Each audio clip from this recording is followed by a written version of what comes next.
hang it up, just hit the red button.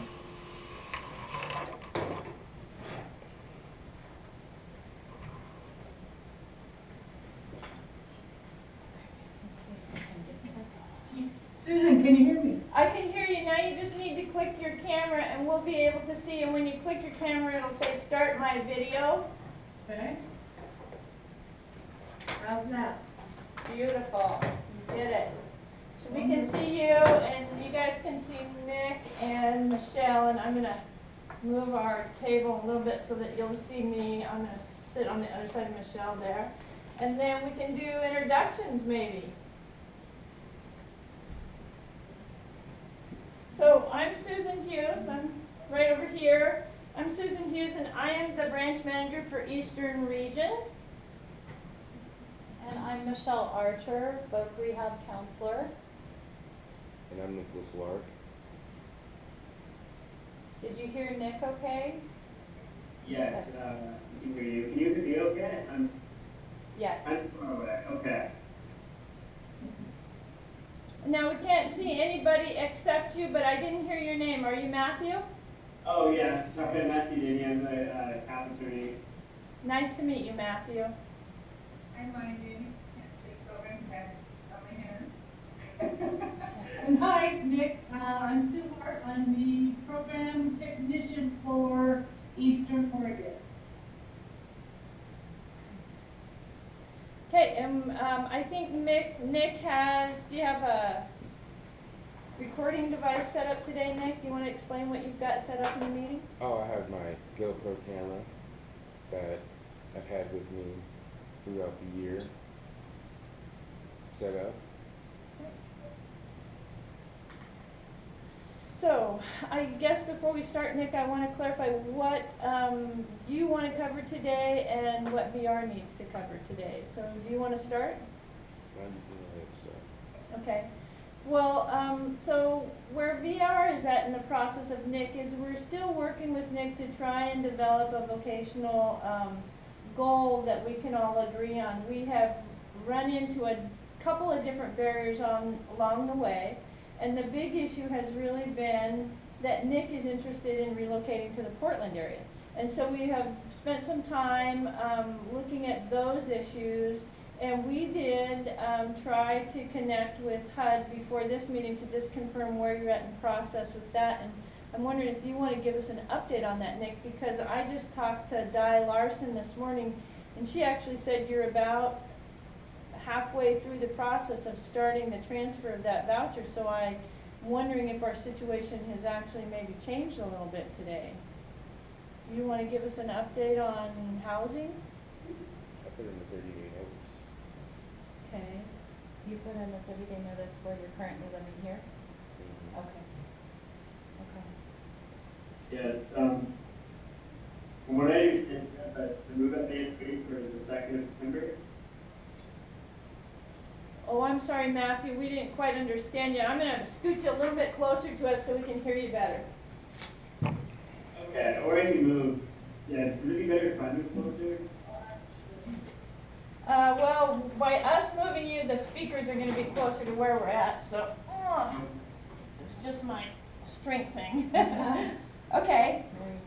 So you said something about September 2nd? You know, And so from what I understand, that's a move-out day when you need to get out of the apartment. Is that correct? hold on. Stop moving your TV.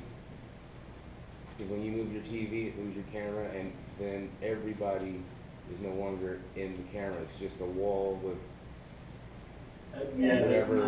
whatever those are to your left.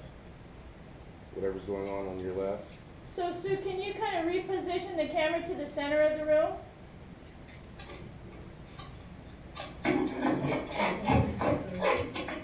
This one? This one? There Keep you go. going. Keep going right. Keep going. Oh, then Here's my Oh. the camera's on top of the television. yeah. There you go. We can see Miley now. And How's Matt. Well, we lost Miley. We got Matt. He's the only one in the picture now.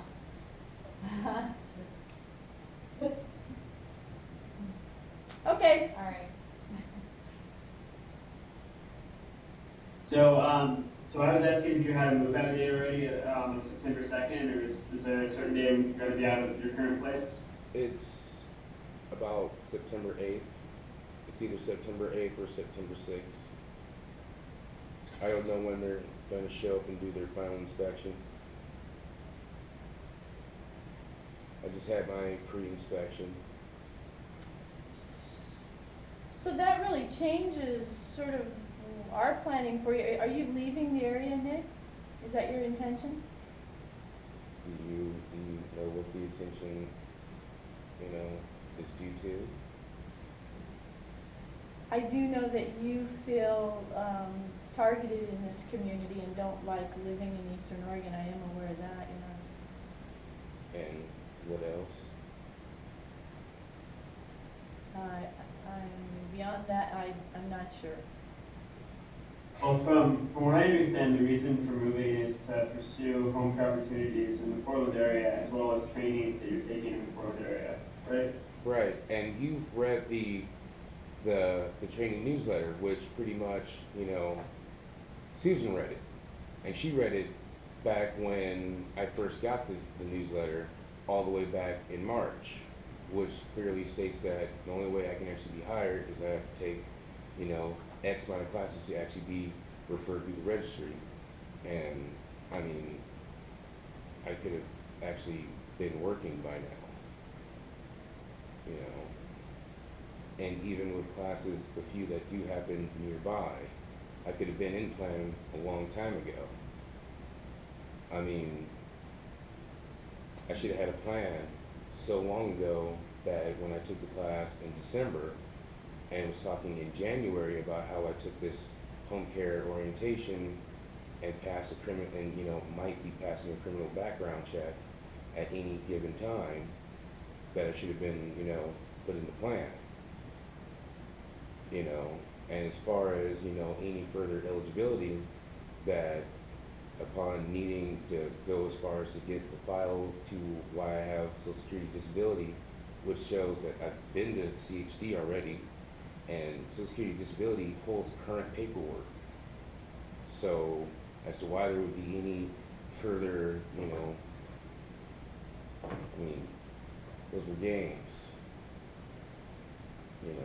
The very last meeting on April 3rd, you laughed, you had jokes, it was a waste of time to spend what little, money I have, between paying, making car payments, paying insurance, and then putting gas in the vehicle, and then having to drive up a hill and come see you, and spend a whole entire year, trying to put your life together. And you come to a Department of Human Services to have not only a social worker, but her lead worker, I have to abandon my home. I have a DHS who basically doesn't want to do their job. They don't take me seriously, they don't take their profession seriously. So, Nick, I want to clarify a couple things if I can, and I want you to make sure I let you finish before I clarify, but I do want to respond to some of those allegations that you're making against DHS. Not DHS, you. Me. I mean, I want to respond to some of those. that's what the whole, when I signed a release form for you to talk to HUD, it wasn't about, transferring my Section 8. I already know how to do that. I've talked to you about, I already know how to transfer a Section 8. I mean, how did I move from Baker City to here? That was transferring Section 8 voucher. It was about, all the stuff that had been happening since I moved in there. That's why I showed you, all the false police reports, the part where, a tenant had been cited as a stalker, and yet HUD had never stepped in at any time to say, well, okay, that's enough, there are things happening here. And that here we are in 2016, this stuff continues to happen there, and no one has ever stepped in and said, all right, these things do happen, you are actually not doing anything there, but trying to live your life, and when you're not doing anything related to home care, worker stuff, you know, you're tending to your 2 dogs,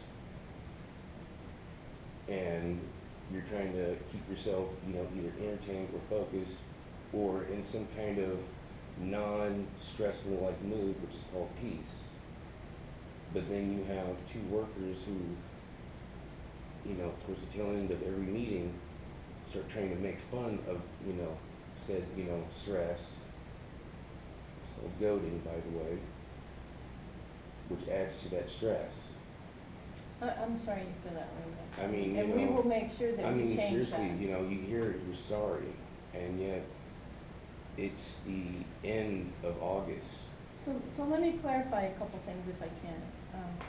We have not been able to support Nick's plan, and goal in terms of his employment goal for this area, partly due to the labor market and partly due to, barriers we have, obstacles we've run into along the way. Nick has pursued the goal of home care worker on his own, and we have encouraged that, and we have tried to support that in whatever way we can. He is a registered vendor for the APD program, and has, and is on their vendor list. So he could be contacted by, any individual. I'm not sure what counties he's signed up for, but he could actually currently right now be contacted by a client of adult and peoples with disabilities for services. Excuse me. Are you talking about the registry that Yes. I'm signed up? And this is the registry that you read in the newsletter that says, in order for me to be contacted through the registry, I have to take the training classes first.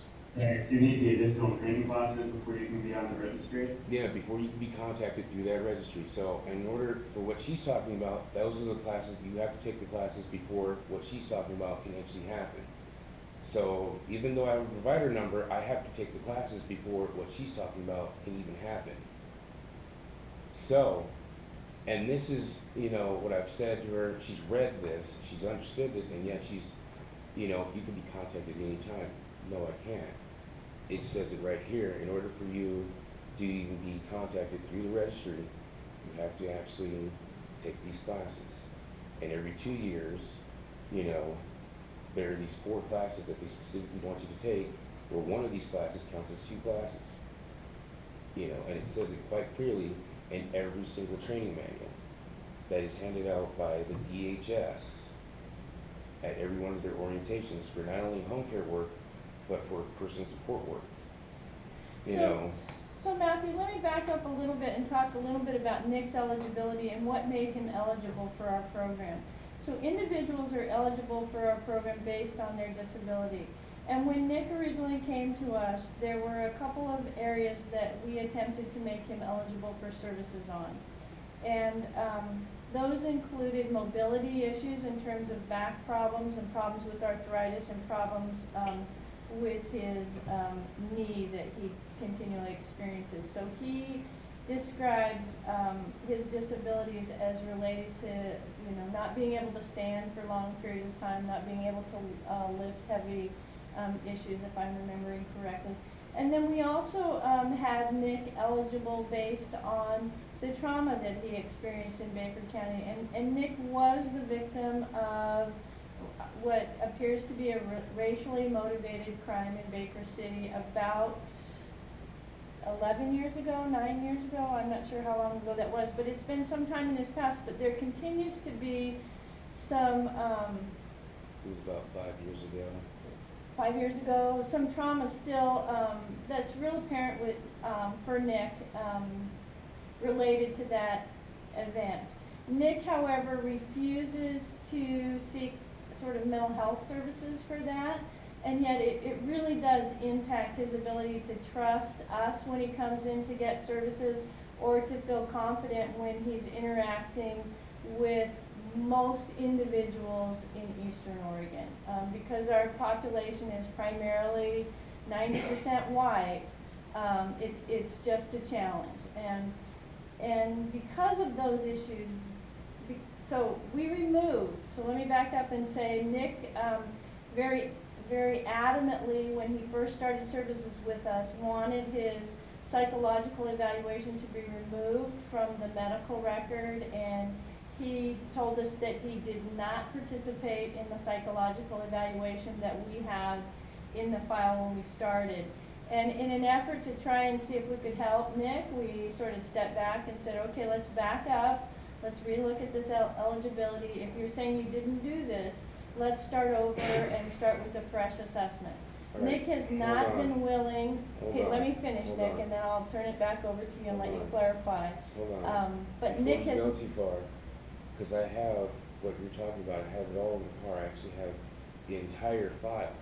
Now, if we look at the date of this said report, you know, when I emailed you, you know, Matt, I got the names mixed up because it's so old, it predates me even getting Social Security now. It predates the most major assault that put me in the hospital in 2010. It predates a lot of the assaults that I reported to Alan McCandless. Alright? Now, this was, well, I think Alan actually excuse me, commissioned the excuse me. assessment. The assessment was when I first met Alan McCandless, and I got this assessment to become a part of voc rehab in Baker City. Now, I didn't participate in the assessment because I didn't want to speak to Baker people because I was in Baker City. Now, you know, assimilating into Baker City had its challenges. Now, being here in the Grande is not what Susan has described it to be, although what I've got on camera is what I've described to her and what I've tried getting help on between here and at, you know, Northeast Oregon Housing Authority, because that's what I have to deal with every day, aside from the various places that I go, you know, the shopping areas that I'm at, or the school that's nearby, in which, you know, I do exist in public areas. I do take my dogs on walks. And, you know, as far as social media goes, I do have, you know, nice little tweets and pictures of me and my dogs in various areas of the city all the time. You know, maybe because I don't have friends, you know, doesn't mean I don't go outside, you know, but my whole general outlook of this area is there is no future here